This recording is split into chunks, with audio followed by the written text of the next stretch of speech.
નામ લાઠિયા રાજુભાઈ છે। હું છેલ્લા 2.5 વર્ષથી યોગમાં આવું છું। 2.5 વર્ષની અંદર મારું 8 થી 9 કિલો વજન ઘટી ગયું છે। અને બીજું મને એક દાદર ચડું ને તો હાફ બહુ ચડી જતો હતો। એ હાફ ચડો તો હાવ બંધ થઈ ગયો છે। અત્યારે 4-5 દાદર એકારે ચડી ગયા હોય ને તોય કોઈ તકલીફ થતી નથી। અને મને ગુસ્સો બહુ આવતો હતો।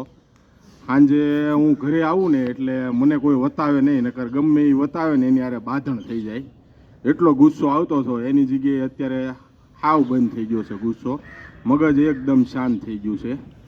અને હું શરૂઆતમાં પહેલાં અઠવાડિયામાં 3 વાર પેટ સફાઈનો કાઢો પીતો હતો। અત્યારે તે 15 દિવસે 2 વાર તો ફરજિયાત લઈ જ લઉં છું। એટલે યોગમાં આવવાથી શરીરમાં મારે સ્ફૂર્તિ આવી ગઈ છે, આખો દિવસ થાક નથી લાગતો। એટલે બધાને વિનંતી કરું છું કે ફરજિયાત યોગમાં આવો, શરીર સફાઈ રાખો અને ખાવામાં બદલાવ કરો એટલે તમને જીવન જીવવાની ઘણી મજા આવી જાય છે। અને ગયા વીકમાં જે જીવરાજભાઈ આખું અઠવાડિયું જે પગ ફેરવ્યા ને એનાથી મને ઘણો ફાયદો થયો છે। મારું શરીર થોડુંક ઘટી ગયું હોય એવું લાગે છે અને કમરે ઓછી થઈ ગયું એવું લાગે છે। અને મને મોઢામાં ચાંદા પડવાની બહુ તકલીફ હતી। 15 દિવસ થાય ને એટલે ચાંદા પડી જાય। એની જગ્યાએ આ 2 વર્ષથી એકેય વાર ચાંદા નથી પડ્યા। ધન્યવાદ જીવરાજભાઈનો। ધંધામાં તમને કઈ ફેર પડ્યો?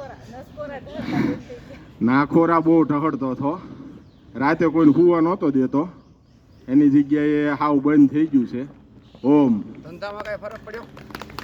ધંધામાં ઘણો ફરક પડી ગયો છે, કારણ કે મગજ હાવ શાંત થઈ ગયું ને એટલે ધંધામાં બહુ ફેર પડી જાય। એટલે તે યોગમાં આવવાથી છે ને મનની શાંતિ ઘણી મોઈ ગઈ છે। ઓમ।